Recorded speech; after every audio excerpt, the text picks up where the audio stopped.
Específicamente hablaremos en este programa de México, de nuestro país, y si este se puede transformar para bien desde las aulas. Para platicar de esto, viene Yajis Rodríguez, quien es catedrática, estuvo como docente a nivel preparatoria durante algunos años. ¿Se puede transformar en México desde las aulas, sí o no? Claro que sí, pero yo creo que es un conjunto, no solamente es entregar al niño a las aulas y hacer que México cambie. Necesitamos que sea también desde casa y que todos hagamos un trabajo en equipo. Es muy cierto que gran parte de nuestro tiempo la pasamos en las aulas, pero también si no traes valores desde tu casa y si en tu casa no te enseñan el amor a México, es como un trabajo incompleto. Creo que sí somos una sociedad que carecemos mucho del amor a nuestro país. Si hay en casa valores, más aparte en tu escuela, en donde te desarrollas, hay maestros que te inspiran y que creen en la educación, siento que ahí es donde se hace la mezcla perfecta que tan necesaria es en nuestro país. Quizá no sé si sea una máscara. En el fútbol, cuando suena el himno de nuestro país, yo no sé si hay un mexicano que no esté contento, yo no sé si hay un mexicano que no lo escuche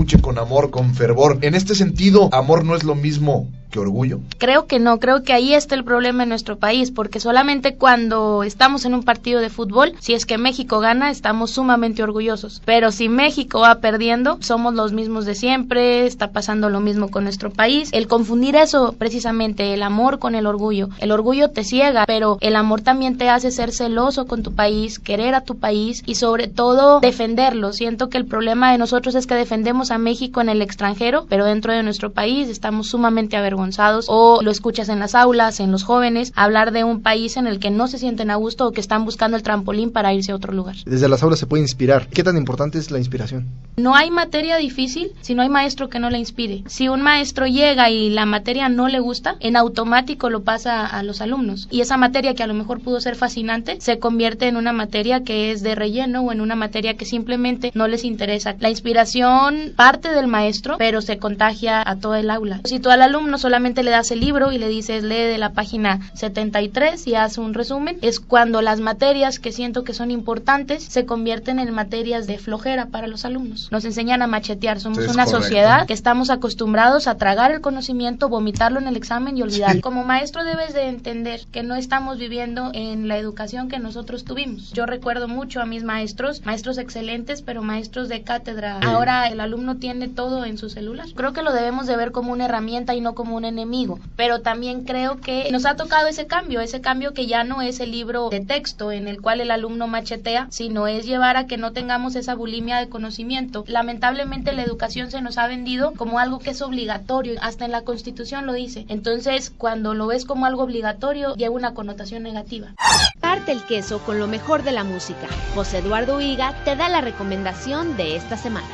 Pues la recomendación musical de esta semana es para aquellos que se encuentren un poco melancólicos, una historia de desprecio, una historia de resignación, perder a alguien que quisiste demasiado. Pablo Alborán, que se llama Recuérdame, que se desprende de su producción Terral, que ya obtuvo 5 discos de platino, 26 años el muchacho, y ya está recorriendo los grandes escenarios del mundo. Si supieras la agonía, decir adiós, perderte y no volver a verte más. Parte el queso en la universidad. Jesús Cervantes te da la mejor información estudiantil. En la Universidad Autónoma de Coahuila, pues llevaron a cabo la 16ª entrega del Premio de Periodismo Cultural Armando Fuentes Aguirre. Esto en reconocimiento a la labor de representantes de medios de comunicación impresos, electrónicos y digitales que difunden en el ámbito cultural. Les voy a platicar que Ana Rebeca Rodríguez Villarreal, quien está en producción de este programa, ganó este premio por la entrevista que le hizo al profesor Girafales, que fue magistral. Obviamente se transmitió por Infonor Radio y por Radio Minera Hércules Coahuila. Pues gracias a eso, Rebeca Rodríguez hoy tiene el Premio de Periodismo Cultural Armando Fuentes Aguirre y seguramente vendrán muchísimos más en tu carrera, Rebe. De verdad que muchas felicidades, pero sobre todo muchísimas gracias por acompañarnos todos los lunes aquí. Educación privada contra educación pública. Prácticamente todos los mexicanos pagamos la pública y algunos deciden pagar la privada y utilizar la privada, desaprovechar eso que ya pagaron. La educación tanto pública como privada en muchísimas ocasiones da mucho de qué desear. El que un alumno esté en una escuela pública es a lo que todos tenemos derecho, y el que alguien busque una educación privada tiene mucho que ver ver con que no creemos que nuestro país tiene buena educación, porque así nos lo han hecho ver y nos lo ha hecho ver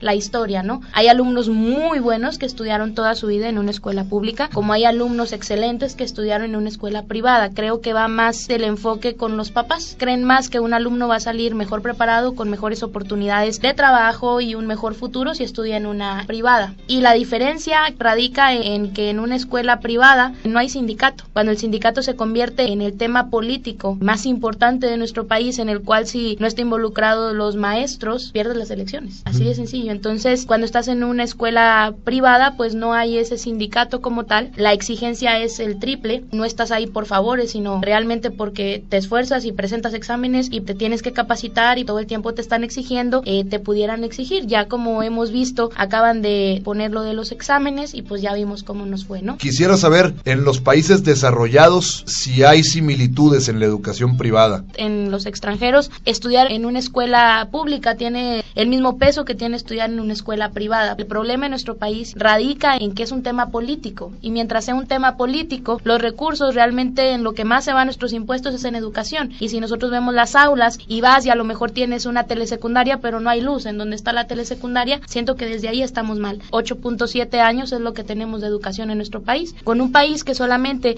sus alumnos están hasta segundo de secundaria, pues ¿qué podemos esperar? A nosotros nos educan para obedecer, no para cuestionar. Y cuando te educan para obedecer, es cuando bajas la cabeza y en vez de voltear y ver qué es lo que puedes hacer, te conviertes en simplemente una persona que no tiene la educación suficiente que se necesita para poder competir. Parte el queso con lo mejor del cine. Jesús Cervantes te da la recomendación de esta semana. Les quiero recomendar Cielo de Octubre, una película que se basa en hechos reales, una película que se hizo en el año del 99 con Jake Gyllenhaal como actor protagonista, el director Joe Johnston. La trama va de unos jóvenes que están en una comunidad minera, que deciden concursar en un concurso de física y bueno, pues resulta que es maravillosa la experiencia que tienen estos jóvenes. No les platico más, no quiero hacer spoiler. Cielo de Octubre.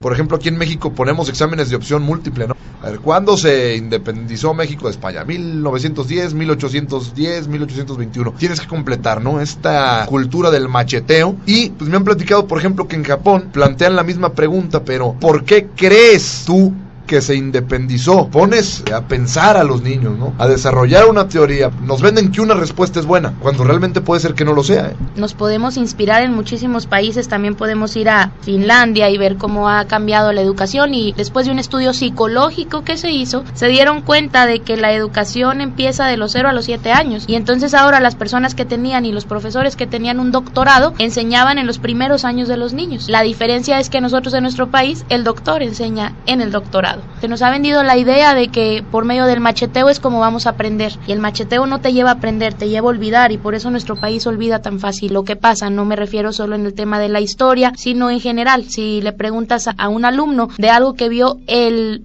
mes pasado, es probable que no lo sepa. La apatía de los jóvenes. ¿No sabemos motivarlos o realmente es una generación apática? Fíjate que no es una generación apática. A mí me toca pelear muchas veces estos temas y esta ideología que yo tengo, y me dicen es que hay generaciones imposibles, y siento que no, ese no es el problema de nuestro país. La motivación inicia desde el momento en el que el maestro cree en la materia. Si el maestro se le inculcó y le dijo esta es la materia que tienes que dar, y no se inspiró, no hay alumno que sea apático, hay maestro que es apático. Y entonces el problema en nuestro país es que se nos ha vendido también esta idea en la cual el alumno, entre más apático mejor. Si un alumno es apático, no pregunta. En el momento en el que haces que el alumno piense y el alumno se cuestione, muchas veces te sacan preguntas que dices tú, te lo traigo a la siguiente clase. Creemos que el maestro lo sabe todo, y el maestro no lo debe de saber todo, pero debe tener la suficiente humildad para saber que cuando no lo sabe, lo puede investigar y llevar el conocimiento a los alumnos. En Facebook, en Twitter, Instagram y en todos lados somos maravillosos para criticar, pero en el momento en el que le dices a un alumno quién es su diputado, qué es lo que tiene que hacer el diputado por él, nos convertimos en ajenos a la realidad de nuestro país. El alumno que pregunta, el joven que pregunta, el joven que se cuestiona por qué es el México que es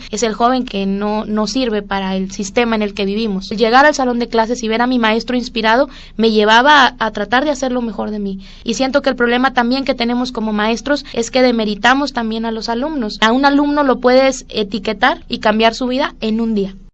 Escucha lo mejor de cada programa en nuestro canal de YouTube. Búscanos como Partiendo el Queso y suscríbete. Cada miércoles encontrarás actualizado el nuevo contenido. Ahora, Partiendo el Queso la rompe también en la plataforma de videos más famosa del mundo,